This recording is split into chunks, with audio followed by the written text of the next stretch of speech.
Welcome to Flat Earth Debate Live.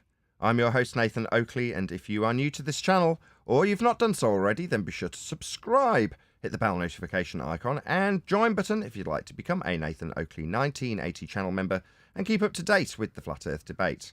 If you would like to support the channel, there is a super chat that runs alongside each of these shows while they are live, and there's also a PayPal, Patreon, crypto and thanks button in the info box below the video.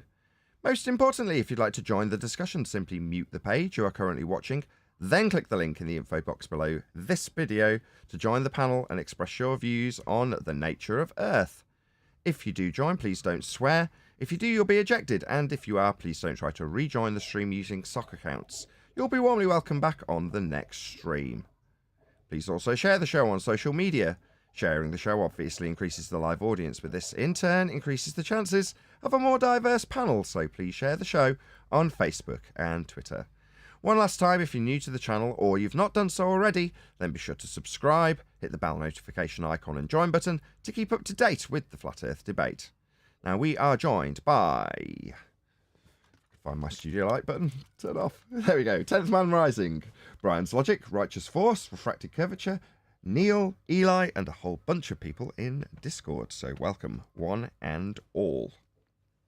Morning. Good morning. Good morning. Good morning. Good morning. Good morning. Pleasure to be here. Glad you're all as excited about this as I am. I can tell.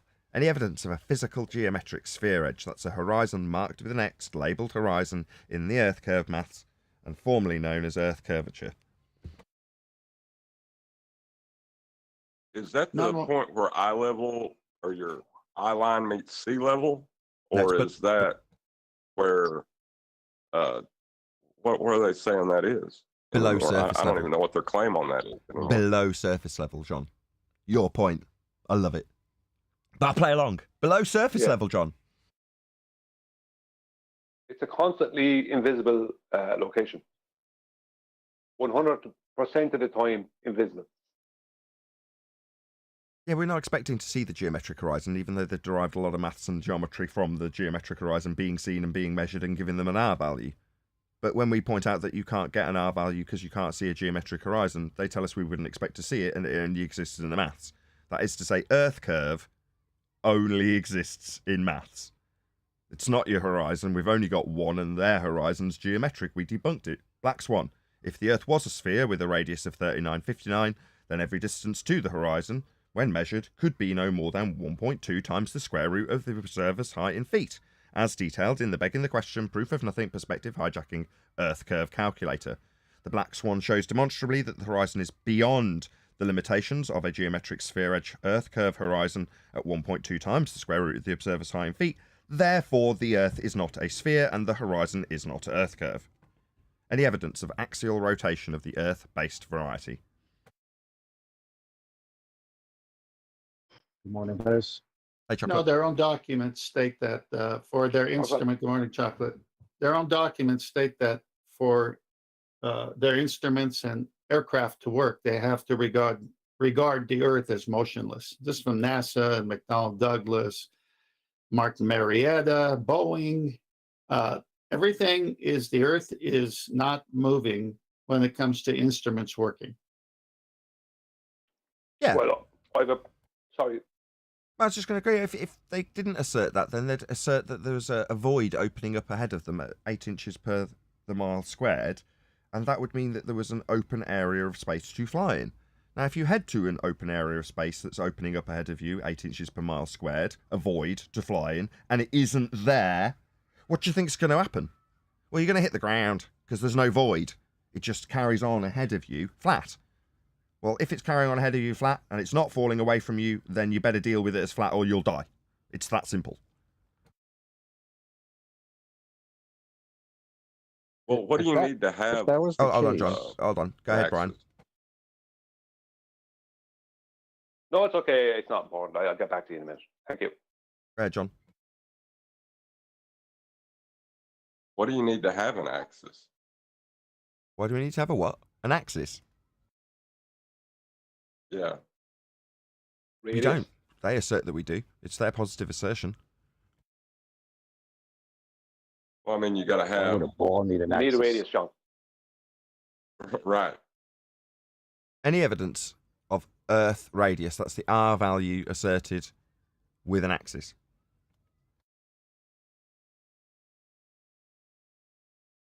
Well, since the black swan, they can only go to one measurement, but Brian's already took care of that. Yeah, their measurement we discussed, I don't know if it was in the pre-show at the beginning of this live show, but you need a geometric horizon.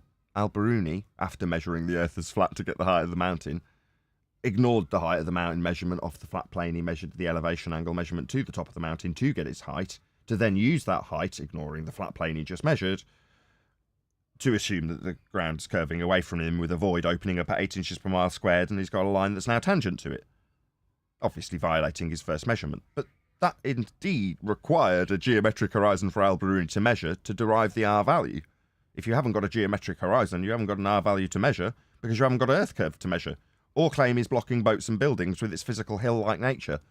Because it isn't. That's not our horizon. We've debunked it. 1st Jan 2020, Black Swan. Any evidence of the distance to the sun?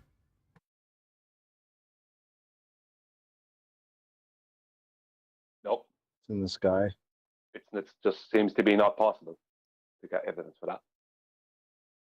You're here now, Brian. I'm sure we covered this the other day, but someone asked me specifically to cover a YouTuber, flat earther, guy with good intentions, talking about measuring the sky, measuring the height of the sun in the sky with angles to it. And yeah, it's not something I want to necessarily pull apart and ridicule, because it's a reasonable assumption if you don't understand that the angle doesn't change as you raise in elevation, or the fact that if it's changing in angle as it gets closer to the horizon, that would assert with your measurement that it's closer to the ground. So it's kind of riddled. I've kind of done the job for you, really, Brian, but I don't know if you want to reiterate that. Well, yeah, you basically nailed it. Like, you're able to just keep it simple with all these things, Nathan. Well, if I take a 45-degree angle to the sun, and even if other people take 2 other different angles at the same time to the sun from their locations, when that sun for me is at a 44-degree angle or a 46-degree angle, then all our measurements will be completely different. So whatever height I attribute, let's say a 45-degree angle, I attribute, I don't know, 3,000 mile height to it, based on using the lengths of sides of the internal angles of the triangle I'll be using. I won't be using elevation angles at that point. I'll be using like trigonometry, basically measuring the distance between the horizon, the angular distance between the horizon and the bottom of the sun. So at that point, when I do that, if I want to make that into reality, it's going to be impossible, because I have to be able to measure the height of the sun when it's at my 90 degrees, when it's directly over my head. That's the only way you'll be able to ever ascertain the height of the sun. Because as soon as that sun is not at that 90 degrees, then all you're measuring is perspective. And as the sun moves, you are going to change your measurement change your calculation with each measurement.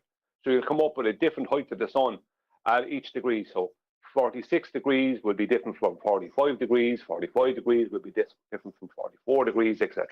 You'll never be able to measure the height of it using angles. But who is telling flat earthers they can do this are globe earthers. They were the very people that were telling us that it was a possibility back years ago. And some of the flat earthers did fall for that, because they want you to go out and measure angles to the sun and come up with some ridiculous, stupid height that they then know that they will easily debunk. And that's all they want. So don't go making claims about the height of the celestial bodies, because not only will they attack you for it, I will attack you for it. And other people in the flat earth will attack you for it. Just stay away from it. We don't know what they are. We don't know how they do what they do. We don't know what height they are, or even if they have a height. So stay away from them. They're not something you can geometrically prove anything about. Well, further to that, Brian, you've pointed it out quite nicely for me to lead off with something that I pointed out last week at the beginning of one of the live shows, which is that don't let them flip the burden. If you're being asked why something is some way, or where something is, or how high, in this case, something is, don't immediately bite on their question. Ask yourself this: have I made a claim about this? Do I need to make a claim about this? And when the answer is no to both of the above, say, is it the case that perhaps they're asking because they do have a positive claim about it? And it's far easier for them to take apart your positive claim about it before they even make that claim. Whereas if you turn around and say, I haven't made any claims about how high the sun is. When did I need to make a claim about that? Does that prove the Earth's flat? I'm not making a claim about that. Are you making a claim about it? Oh, yes, you most certainly are. You've got a 93 million mile away sun with an R value you can't measure. So we can rip apart every part of your claim with your distance to your stars. Lights in the sky. Can't we? What's that? I need to offer an alternative? No, I don't. I can just take a giant steaming dump on your claim that needs an R value that we've debunked. Your scaling values that superimpose that R value onto Venus and apply Kepler's third law of begging the question interplanetary motion. Yeah, we can rip apart every part of their claim. Don't find yourself hoodwinked into a false dichotomy simply because they need to flip the burden onto you because their weak-ass claim fails. Don't follow up with claims you haven't made. Same goes for most things in this debating arena when it comes to the nature of Earth. I saw a few comments. I think one was from Phil Bell. Oh, so that your answer is, I don't know what the horizon is. Yeah, that's right. Do I care? Does it matter? You're the ones with the positive claim you need to defend about the horizon being Earth curve, and we have debunked it. What's that? You want me to now go into what the horizon is? I don't care. Not required. At all, for me, personally. But it is for you, isn't it? Because it's Earth curve. It's a fundamental premise for your worldview. And when I debunk it, I'm not going to offer any alternatives to make you feel better. I'll just debunk your claim about what the stars are, debunk your claim about what the stars are in terms of their elevation, and debunk your claim about what the geometric horizon is when you assert it's a leading edge to give you an R value to make the claims about those distances to those stars you feel it requires me to give you an answer for? No, it does not. Don't let them flip the burden on you. It's not your responsibility to come up with maps, to come up with models, to come up with heights to stars, to come up with all the celestial information that they're providing you with after you've made your crappy assertion about what you think it does. Well, believe me, their crappy assertion's got a lot more behind it to make it seem convincing. Focus on that. Focus on what they're actually claiming, understand it, and then take it apart. And once you've done it, you can stand back, look at the tattered nonsense that is heliocentric claims, and at no point will you have ever thought, oh, I really needed to explain that along this journey, because you didn't. Hope that's clear. Any evidence you can have a gas pressure without the necessary antecedent of a container to press upon?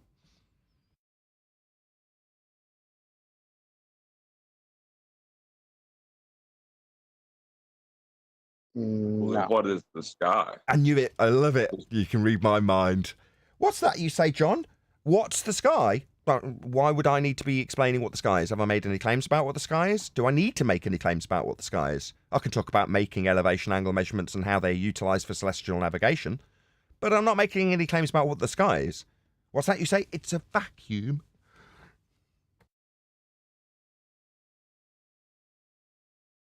A vacuum?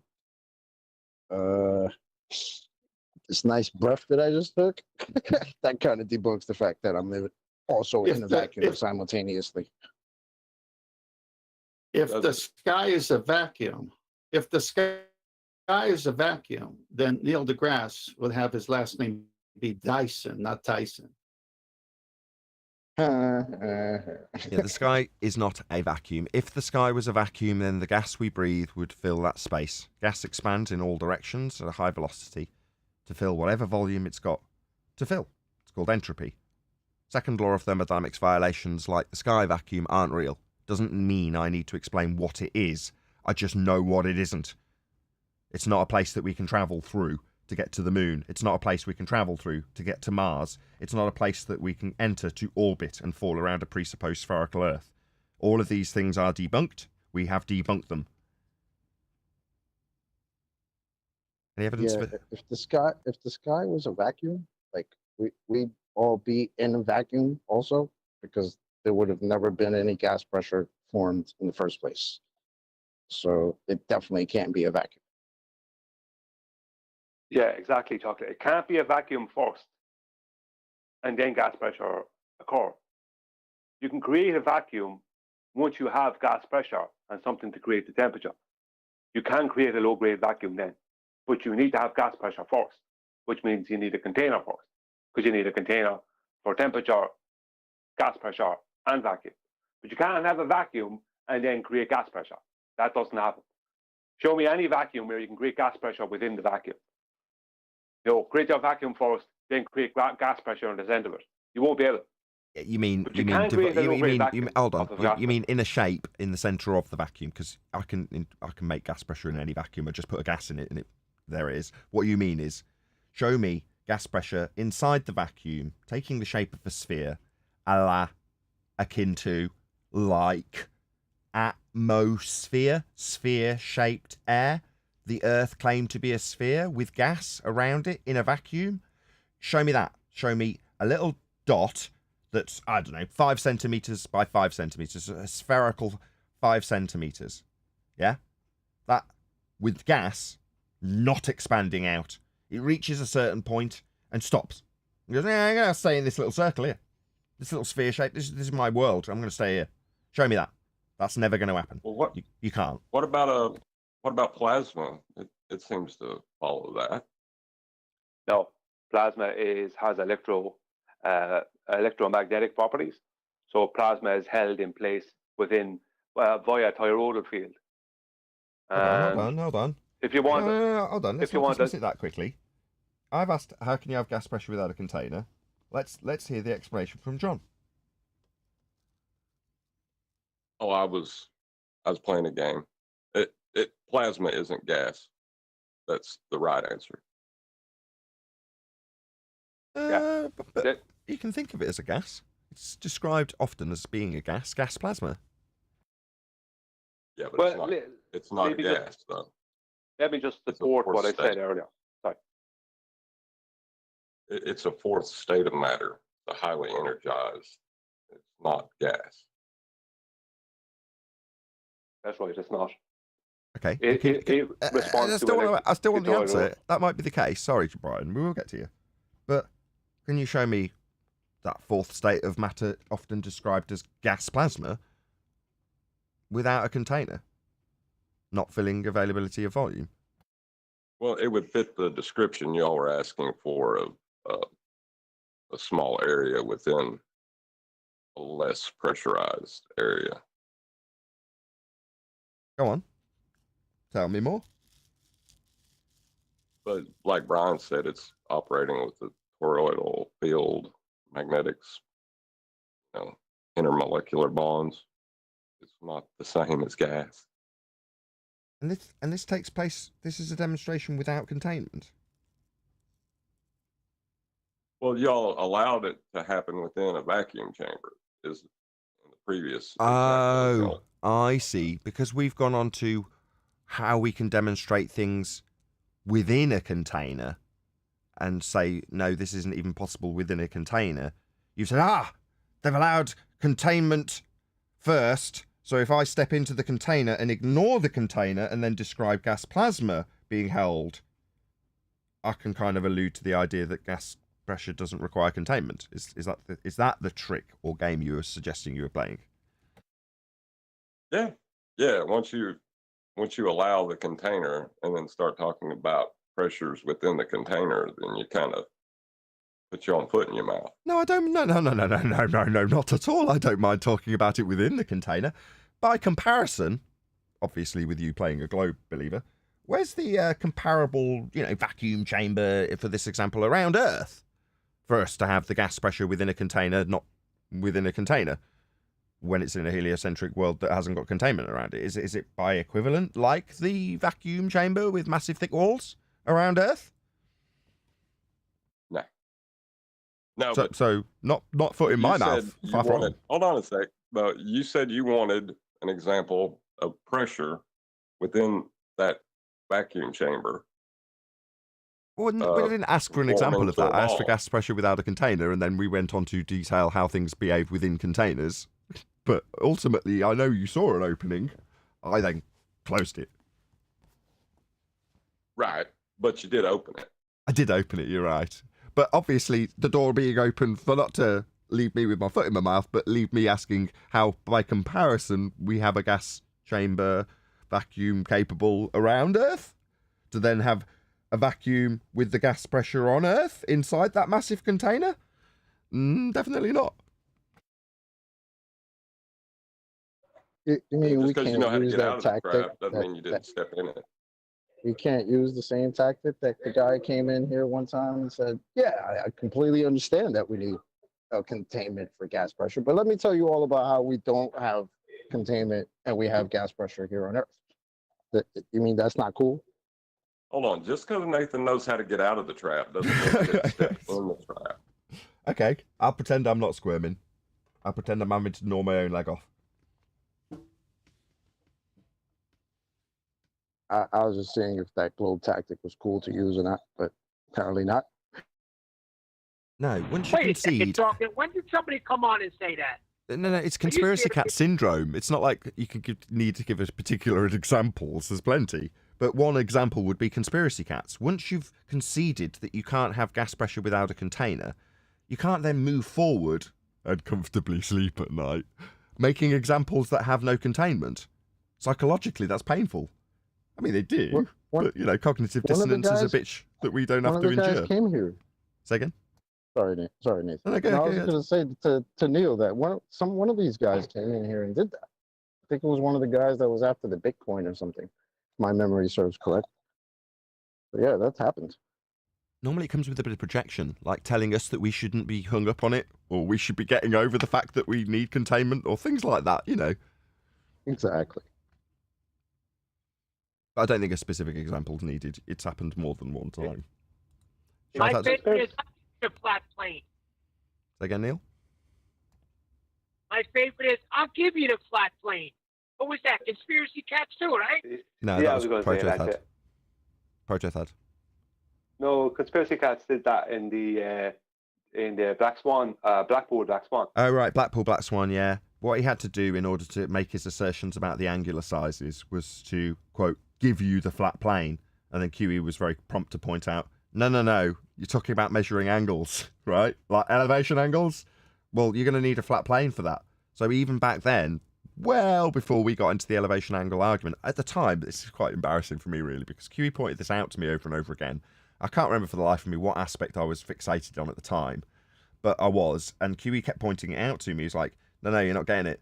He's saying I'll give you a flat plane, but he's only giving it because he has to. He can't do this without it, so he needs it. And QE laid it really out, like black and white, really laid it on thick for me.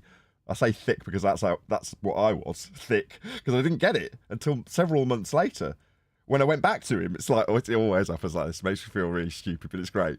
So I go back to him, I'm like, you do realise, right, in the Blackpool Swan, that he couldn't have done that without taking the angle off a flat plane. And then QE turned around to me and was like, yeah, I laboured that bloody point with you for ages and you just couldn't get it through your thick head. He didn't say that, but the implication was there, right? I was like, oh, yeah, I do vaguely remember you pointing it out at labouring it over and over again and me not understanding the significance of the point. But yeah, QE caught that immediately. You're going to need a flat earth for that. And the way that Conspiracy Cats phrased it was, I'll even give you the flat plane in this instance. By give it you mean you'll absolutely require it in all circumstances because Earth's flat and that's the only way you can make these assertions and measurements off a flat plane with angles. And that's what he was doing. He was talking about angular sizes. Hey, good morning, guys. Yeah, globe warriors still use the same. They still use the elevation angles to prove the globe. I've been pointing that out, but it's hard for them to understand that they've lost it already. Yeah, I know. It's quite funny though. Shout out to Godzilla. Eli was killing it on 24/7 Flat Earth Discord last night. He needs more airtime on your show. He's got a housekeeping question getting credit for, on an almost daily basis. Credit where credit's due, and people should go out and sing these praises all over YouTube. Because there is a hero amongst us, and his name is Bev Try Thinking. Shout out to you, my friend, for labouring this point for such a long time. Any evidence you can get. That was a good one. Poor Eli. You can't get off that easy with that. That was funny. Shout out to Godzilla for the super chat. Really appreciate the support. Any evidence that level runs equidistant to the centre of Earth? No, in all seriousness, shout out to Eli. This is his question. He's been nailing people to the wall with this. So yeah, in all seriousness, Eli, good question. We even discussed it before we got here in the pre-show. I know you annoyingly started to enter as I was doing my intro, but there we go. That's life. But we weren't giving you the props, but we were certainly using the argument in the pre-show in regards to people that had come back to us in comments about elevation angle measurements in exactly this vein of subject. To say, no, you're taking level or horizontal to mean level or horizontal or flat. You're like, yeah. And you need it part of your axiom. Here you go. Here's several examples where the globe earth requires it. You can't bend this level surface level in your maths. Yeah, it's required, Dumbo. That's why we're still here. That's why I'm a bit more confident in these last few months, because we can't be censored out of all existence. It's like saying, oh, we're going to censor out the means of navigation out of all existence. No, you can't do that. It's absurd. We're going to censor out of existence the way we developed the globe model and will be developing further models in the future. No, you're not going to be doing that either. That's all flat. So that's why we have to be ridiculed as opposed to just censored. Right? You can't get rid of us.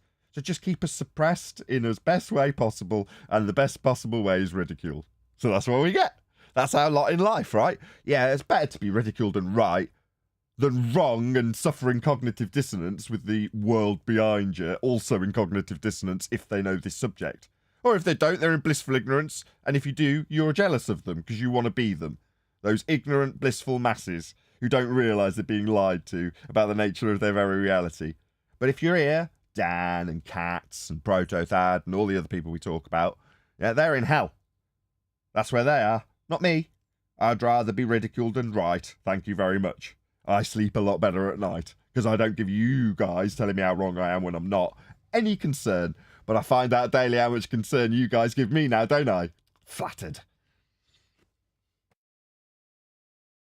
But the ridicule works out very well for them, right? Because if you're dealing with ridicule and trying to understand how that's coming from people that you're trying to convince or whatever, those people, they're not going to focus on the reality that they live in. And sometimes that's kind of just what you need. It's just somebody to focus on reality, because what they're telling us, their narrative is literally the opposite of that. So yeah, hit them with the ridicule and the insults and the ad homs, because all of that takes away from somebody concentrating on what they've experienced their entire life. That's It's a pain beautiful relief. tactic, man. We call it pain relief, right?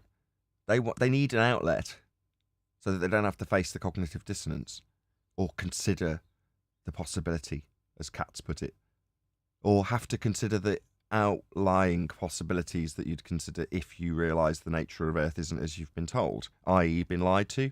It makes you consider those other things that Katz discussed on Haunted Houses show. In the third party, his friend was feeling that way, nudge, nudge. Well, those things would be better off suppressed with ridicule, because you can have a little laugh about how stupid the people around you are and you know better. And the you knowing better is the bit that makes you think, no, me second guessing myself isn't really second guessing myself, because the world behind me agrees with this particular aspect I'm second guessing myself about. So I might not really be certain, but I'm pretty sure everyone else around me can't be wrong. And these flat earthers are, and they're the ones predominantly saying that I'm wrong. So therefore, it's much easier to ridicule them and then sit alongside the rest of the world that are ignorant. Doesn't change the fact that they're, as Katz described, having sleepless nights over it. Or as he projected into the third person, you would be having sleepless nights over it. Yeah, you would be, and you are, and we know, and we don't have to be a psychology major to understand that you're talking about you having sleepless nights over the possibility of the world having been a complete fraud and deception for you. Yeah, we faced that back in 2015, though, didn't we? We're long over that, and you're still considering it and worried about it and would rather ridicule us than actually face it. That's the reality of their pain relief that they need when they come here to ridicule us.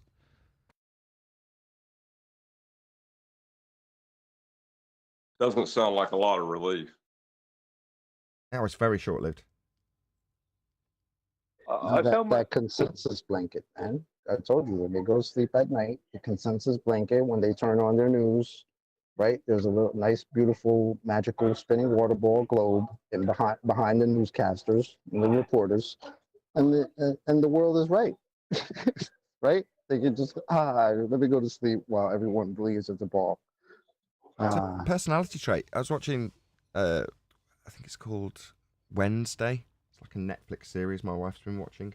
And I paid attention here and there. And one of the things that really caught my attention was an attitude that she had. Really good actress, actually, this little young Wednesday character. Anyway, that aside, one of the other characters says to her, you just don't care what other people think of you, do you? And she looked at her with a blank stare, as if to say, why are you even asking me this? I don't care. Yeah, very appropriate. And you think, yeah, that's kind of my attitude. The general consensus in any regard doesn't really concern me all that much. You know, I don't care. Everybody likes that, do they? Oh, right. I don't really care if everybody likes it. You know, it's never concerned me. I've just got that particular attitude that I can only experience the world through my own eyes, and beyond the empathy that I might feel for certain people in certain circumstances, I can't physically experience that. That says I do have a certain amount of synesthesia whenever I see someone fall off a skateboard. There we go. That aside, different story, right? You can only experience the world through one lens. That's your own lens, right? That's the world that presents it to you. So if you can say, how do I experience this world? What can I learn from it? Then you'll have a certain introspection in terms of the world and its nature when it comes to this subject. Now, other people are deeply concerned with what other people think of them. Like, deeply, deeply concerned. And they'll tell you just how concerned they are about what other people think in the way they communicate how they agree with everybody else, or the thoughts and feelings they divine of other people, even if it's many thousands of years in the past, in the case of Professor Dave recently. They want to be aligned with the masses. Now, I don't know, I'm going to ask for a round robin off the people on G+, if that's the same for them.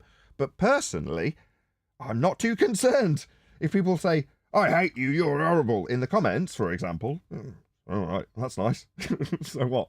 Nice rebuttal is normally my response, because I don't care. You have an argument, because that's what the show's about. Do you think I'm an idiot? Well, I don't care. So what? Water off a duck's back. Anybody else got a comment on this in terms of your general concern for the consensus worldview? I never cared about it. If it's wrong, it's wrong. I never cared about whether I never cared about it. It doesn't prove anything. The consensus doesn't mean something is right.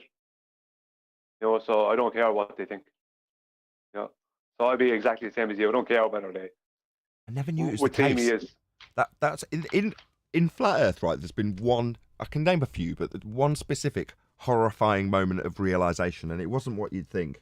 Yes, Flat Earth is one of them, but another one was when I went on Steve McRae, and if not the first question that was asked to their side, the globe believing side, was, do you believe reality is based on consensus? Now, when I heard that question asked, you know, I sort of sat back in my seat smugly thinking, there's no way they're going to answer yes to this. No, it's such a loaded question. Who in their right mind would answer yes to this? And in unison, they all answered yes, without missing a beat, right? Yeah. Wow. And it was after the discussion had finished, I remember discussing it with Chris Monk and going, I was absolutely aghast that they answered yes to that. And he was indifferent. He was like, I knew they'd say yes. And I was like, what? He's like, well, the world is based on consensus reality. That's what our world is based on. Didn't you know that? And I was like, no, I didn't know that. I thought completely the opposite. I had no idea that they would answer yes to that question, and was truly horrified that they answered yes to that question. You know, literally, it took me back. I was stunned cold when they said yes. So I was like, oh my God, we live in a world where people believe that if everybody agrees about the grass being purple, the grass becomes purple. What? Is that really the world we live in? Did you say that was the first question off the rip? I think it was the first question asked. See, but doesn't that prove my point as to what I was saying before? Look how important consensus is. They're about to start a debate with you, I guess. And literally the first question is, does consensus create reality? Wow. For them, yeah. Yeah. And for a lot of people, amazing. That's the basis, right? So yeah.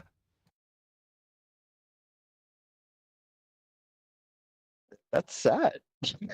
That's pathetic. Yeah, but TV can do that to you in more ways than you'd ever imagine. Have you all seen a movie called Wag the Dog?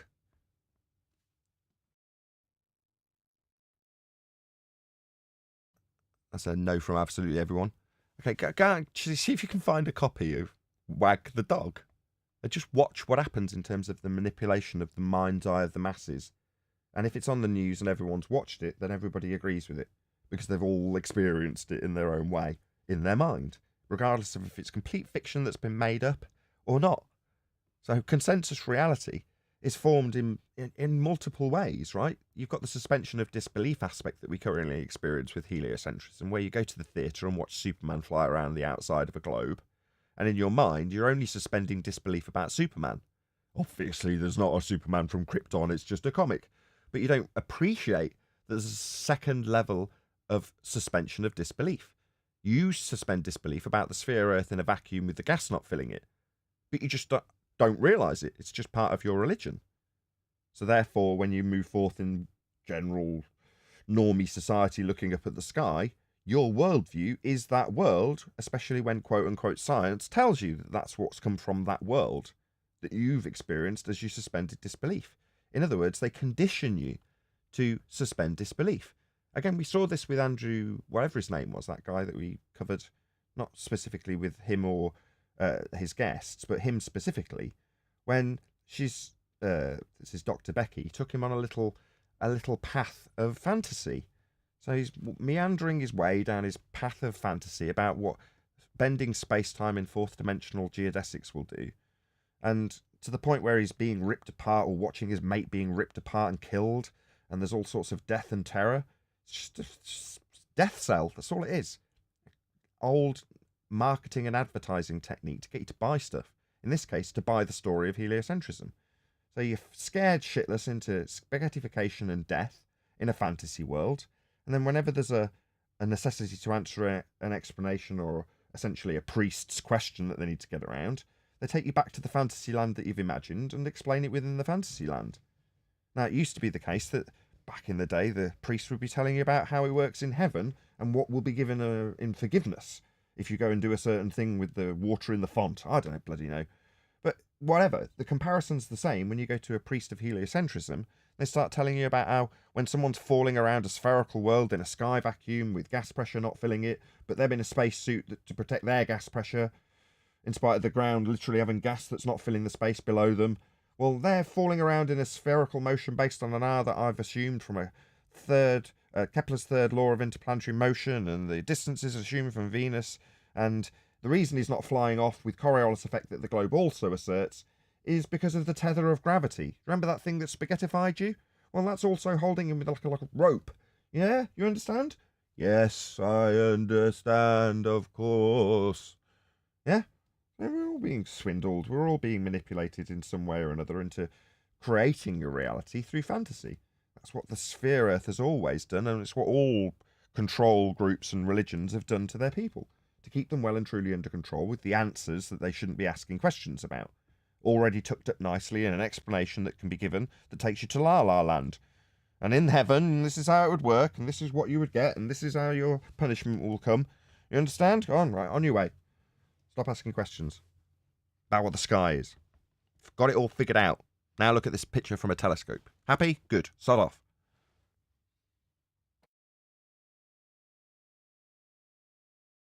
And then they get mad at me when I show them the NASA guy whose literal job is to create pictures of the Earth, who says himself, yeah, it is Photoshop, because it has to be. And then they get mad at me. I'm like, I'm not the NASA guy. I just told you he just photoshopped the globe Earth using flat maps. Like that's him. That's NASA. That's the thing that you believe. That's not me. Oh, you're mad because I pointed it out. Okay, copy that. Yeah, that checks out. Well, Yeah. They don't often show that bit of it, actually. So the bit that's constructing... I saw that while it was in process before he gave that quote. Math Powerland was covering that quite extensively and showing that at one point it reached like a bubble Earth, like a really squashed pancake Earth, but sort of with curvy edges. And it had reached a stage where they'd taken all of the LiDAR scans in these strips and put these strip ribbons around, or tried to attempt to make them around a globe Earth, and it failed miserably. So they manipulated it in such a way that they could kind of fashion it onto a sort of ellipsoid, squashed pancake shape. And that was where they were at one stage, putting all, like I say, all these LiDAR maps onto it. But that's what they were alluding to doing to make it seem more legit. And then after that, you got to the Simmons quote where he's talking about you know, having to be photoshopped when he's adding the clouds on and such. But that was much, much later down the line. So, as I say, Math Powerland was really extensively covering that because it was right up his alley, right? It's NASA artwork.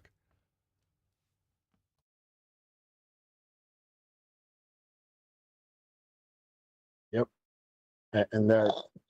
And even though I wasn't always the biggest Math Powerland guy, that main question that he asked was very pertinent. Like, or maybe the statement that he made that you will never have this view of the Earth ever. And once you can deal with that, because I think that's what it is. A lot of people can't deal with that reality. Once you can deal with that, it can accept that you will never ever see the Earth that way. I think for at least for me, it got easier, much easier from then. It was even said that way once in a movie before Math Powerland said it, just in a different context, but it was said in basically the exact same way. So there's a scene in a movie called Interview with the Vampire, and the Brad Pitt character, who's recently become a vampire, is getting on in his whatever centuries old age, and talks about the invention of cinema, and he literally describes, like Math Powerland did, seeing the world through eyes that he couldn't possibly see the world through. And it cuts to an image of him seeing, I think he's describing sunrise, but he cuts to a picture of sunrise coming back from behind the globe Earth in Superman. And it's because of his reference to that I use Superman in that context. Because it was the way that back when I was a kid, when I was watching this, probably came out when I was about, I don't know, 15 or something, maybe even earlier. But I remember in my mind hearing that sentence about the vampire not being able to see that world through those eyes, and it's cemented in my mind. So again, when Math Powerland's like, you'll never see the world in that way. But you do, don't you? Because as I've just described, when you suspend disbelief at the cinema, so one step further into suspension of disbelief from interviewing the vampire to being the guy watching the movie, i.e. Superman, on the screen, you are seeing the globe suspended in a vacuum with the sky vacuum and the gas not filling it. That you are getting to see that. So while you will never personally experience it for real, you can't. It's not real. There is no sky vacuum. There is no globe Earth. You're not going to get that position to see from because it doesn't exist. Math Powerland didn't take it that far, but what he said was you'll never experience the world from this position, i.e. looking back at the Earth from space. We say space is fake and give you the reasons why. Go ahead. They make sure that they show you it enough now, though, because it's in every commercial, in every movie, in every newspaper, in every newsreel. They make sure that they show you that. Because it's fantastic. That's why. The heliocentric world is amazing. Tell me it isn't so. The reason we've got so much quality sci-fi from the heliocentric religion is because it's awesome. Well, I always said when Satan said, hold on, I always said when Satan said I will be like the Most High, he wasn't going to come up with some ragtag system. He came up with the heliocentric model, which is very elegant. If you look at that Neil deGrasse Tyson video that they posted in Master D today, I looked at it real quick. I hate to agree with you on a religious point, but you are spot on in terms of what the heliocentric model is. It's intricate, beautiful, awe-inspiring, enormous, majestic. It's just got so many great words to describe the heliocentric world. I mean, it's not the world you live in. The Earth's flat. Has to be. And to derive this world of fantasy called the heliocentric globe Earth model, you need a flat Earth to get there. But, you know, it doesn't change the fact that if you didn't know that, and when I didn't know that, I thought I was part of the world Superman flew around. And Star Wars existed in. And Red Dwarf took place in. That was amazing in its own way. To feel like you're part of that amazing, fantastical world. I think that's why I agree with you on too. John, I agree with you on that because I don't think a lot of them know it. I just think they're caught up in its awe-inspiring system that they don't know. Like if you listen to Neil deGrasse Tyson and that guy that he's talking to, they believe it 100% when they talk about time dilation and everything that goes on. They believe it. Well, which Well, one's? I hate to. Go on, John. I was just going to say, which one's easier to believe, that you will be as God someday, or you're in a contained system and there's someone that created it for you? Which one is more fulfilling to the ego?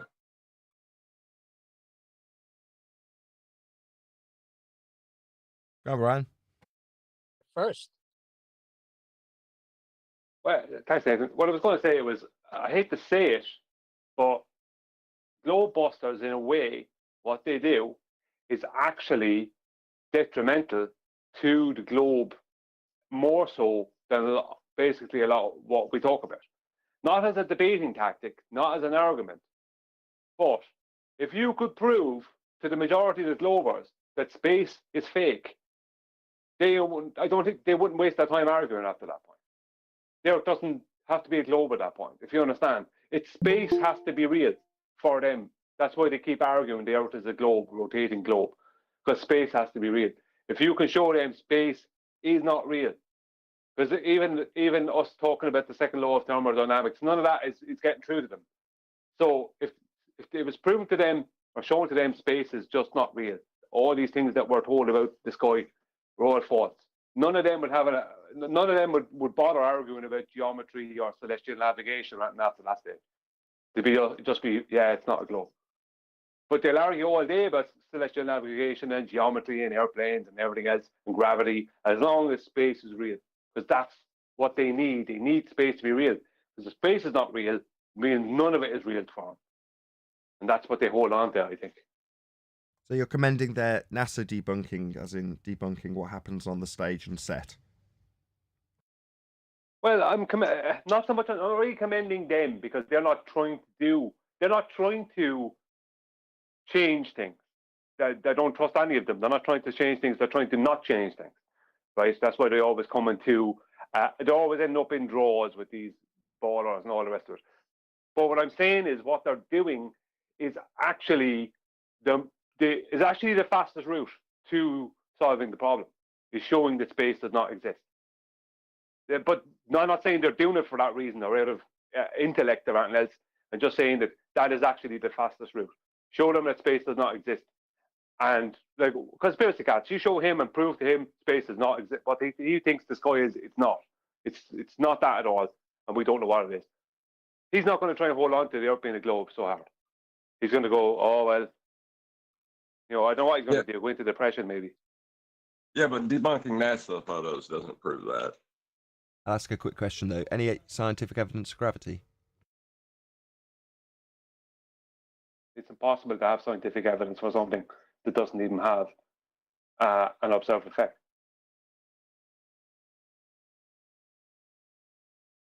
Well, the Globebusters team seems to think gas fall down, go boom, boom.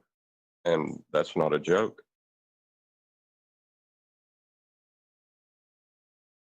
I knocked you at anti-vibration pads were at the door. Any single viable hypothesis from any of the fields of astronomy, cosmology, or astrophysics? That's not science.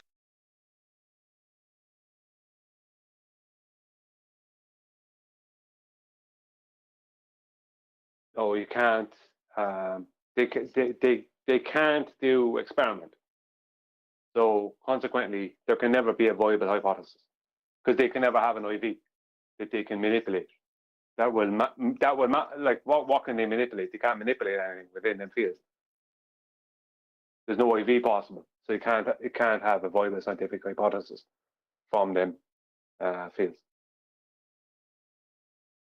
There can't be science. Yeah, and that's why it's not. Nope. But it is mislabeled as such, so then it's got another name that should be attached to it. Yeah, pseudoscience. Where there's been a claim of science with no application of the scientific method, the definition is pseudoscience. That's gotta hurt if you never heard that before. Yeah, well, Becky, as a classic example, is a pseudoscientist. as I said earlier, taking a host on a journey through La La Land to spaghettification, to only assert later that you've got a not actual force holding Tom Cruise to the Earth in violation of Coriolis drift. You know, that kind of stuff, that's not science. That's pseudoscience, because she's prefacing all of this with words like theory and saying that it's scientific terminology. Well, no, it isn't.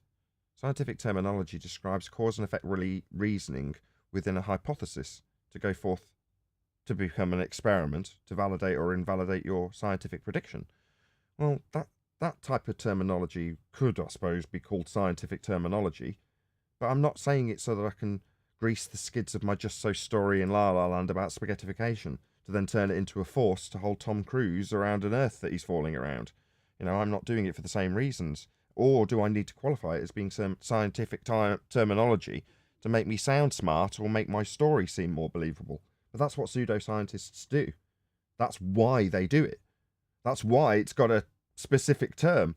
People who abuse the terms of science, that's why they get labelled that way. Now, simultaneously, I think people that don't claim science, like, not in modern times, but in times gone by, the astrologers, the people who are documenting the logic of the stars, well, they're not claiming to be scientists, but yet they get called pseudoscience in current voodoo nonsense, where they're crystal balls and predicting your stars in terms of the future. Well, that woo-woo nonsense has been superimposed over somebody tracking the logic of the stars. And that's all that is. But like I say, it gets called a pseudoscience. And even Mystic Mega South probably isn't saying this is science, but you hear it all over the place for shampoo and tyres and whatever else that people want to assert, computer technology, when they're doing maths. People get confused because they're lied to with that trick. So then before long, everybody's saying this is a science when they're talking about calculating things or adding things up or documenting things. You're like, no, it isn't a science. You don't know what science is, but you think you know what science is when the pseudoscientists have got hold of this term to convince you of their bullshit stories.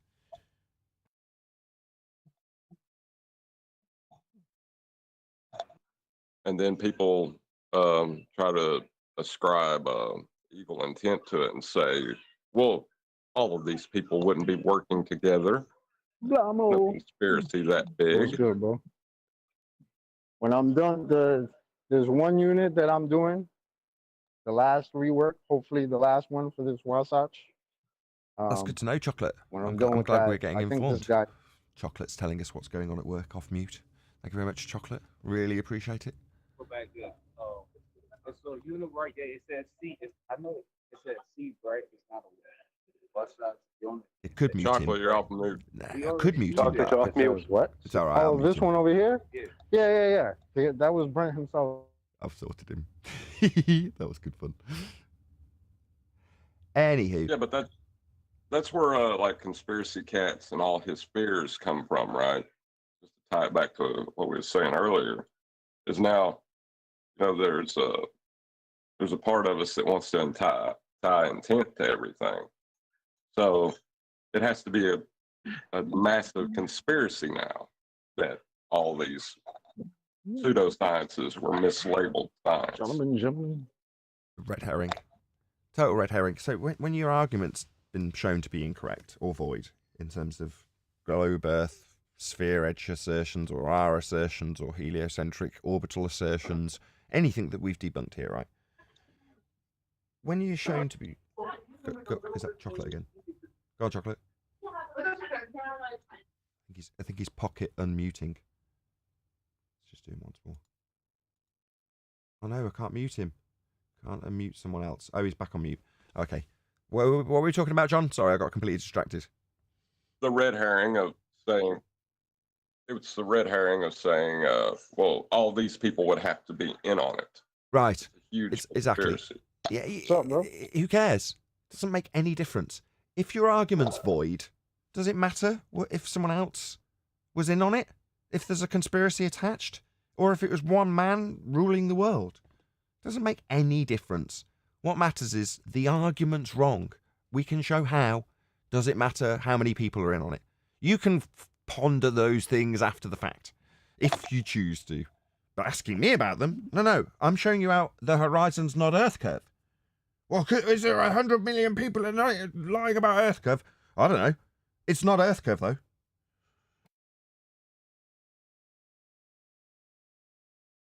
Well, it is true that there is a large contingency of people who are promoting things as science that aren't science. That is a fact. That's not a conspiracy. That's actually happening. And as opposed to a large contingency of people promoting that the Earth is a globe and they're all lying, no, they just don't know any better, most of them. And some of them are just pure stupid. But when it comes to this topic, it's not a conspiracy theory that there's lots of people out there making claims of things as being science when it's not. That is happening all the time. There's lots of false scientists out there, pseudo-scientists. There's no end of them. There's a lot more of them than there is real scientists, because to become a real scientist, to do real science, is difficult. It's hard. You have to learn a lot of stuff. You can't just be making it up as you go along, like Dr. Becky. Well, their pseudoscience is really difficult. If you want to do tensor calculus, that's not easy. Yeah, but it's all made up. It's not necessary, if you understand what I mean. Like, if you become a biologist or a chemist or something, there's a lot of things you have to know. Like, you can't not know them and be a chemist or a biologist. You can't not know these things. They're important. They're intricate and intricate to the whole being a chemist or a biologist. You have to know these things. Yeah. Integral. Yeah, you can't get these things wrong, but you can get stuff wrong all day about the nature of the sky if you're making it up. It doesn't matter. You know, not everything's right and everything's wrong at that point if you're just making things up mathematically, like Dr. Becky or Albert Einstein. Or the physicist that Wakey interviewed, when she just said, well, if we got it wrong, we'll just change the model. Exactly. You can't do that with chemistry or biology. You can't just change the model. You can't do that if you're a surgeon. You know what I mean? I cut the wrong place. What about it? I just cut somewhere else. Can't do that. I'm not saying a surgeon is a scientist, but a surgeon has to learn about biology. You know what I mean? They have no choice. So, someone who's a chemist like Adam can't just, mix the wrong things together. It don't matter what happens. We just change the model. It can't. It could cause an explosion. Wow. Well, they're bound by mathematical rules. So there is some problems for them. Like with the geometric horizon, that's a problem because there are mathematical rules that they assert. Right. And those mathematical rules have been violated under the guise of it being science to begin with. So we were told continually about the science for Earth curve and all of the scientists and etc., etc., etc. The whole body of science proves we're on a sphere, etc. Well, no, there wasn't any science, there was maths, and the maths had rules, and we've shown how the rules within their maths, which isn't physics, have been violated under the guise of basically pseudoscience. With that, I'm going to say, if you are watching this on either Nathan Oakley 1980 or Nathan Oakley Premiering streams, then stay tuned, as there will be an after show to follow. Unfortunately, if you are watching this live, this is where we bid you farewell. So another massive thank you to all of you who smashed the super chat, liked, commented, shared, subscribed, joined as a Nathan Oakley 1980 channel member, and all that good stuff. I've been Nathan Oakley, and I will see you all in the next video.